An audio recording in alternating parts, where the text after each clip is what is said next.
2,20,00,000 টাকার গ্রিন লাইনের এই ম্যান ডাবল ডেকার বাসের কারণে বিশ্বের অন্যান্য দেশের চেয়ে বাংলাদেশ হয়ে গেছে অনেক আলাদা।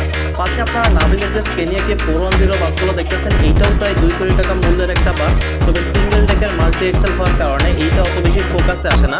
তবে গ্রিন লাইনের যে ম্যান ডাবল ডেকার আপনারা দেখতেছেন, এই বাসটা দেখে ভারতীয়রা ইভেন পাকিস্তানিরা সবাই কিন্তু অনেক আশ্চর্য হয়ে যায়, ভাবে যে আরে বাংলাদেশে এত সুন্দর বাস আছে, কিন্তু বাংলাদেশেও এই টাইপের বাস চলাচল করে। আমার এখনো মনে আছে, আমি যখন ইন্ডিয়া গেছিলাম, ওরা বলতেছিল যে বাংলাদেশে তো হয়তো এরকম মানে ভলভো 9600 দেখে বলছিল যে এরকম হয়তো ভালো বাস নাই, আমাদের দেশে তো মানে হিনো বেশি চলে এরকম।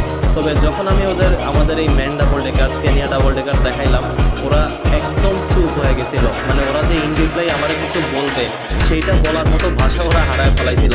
তাই এই বাসগুলো যখন আমি দেখি, এগুলো নিয়ে কিন্তু আমি সবসময় গর্ববোধ করি। এবং আমার মনে হয় যে as a content creator, specially transport লাইনের এই বাসগুলো আমাকেও রিপ্রেজেন্ট করে কিছুটা হলেও।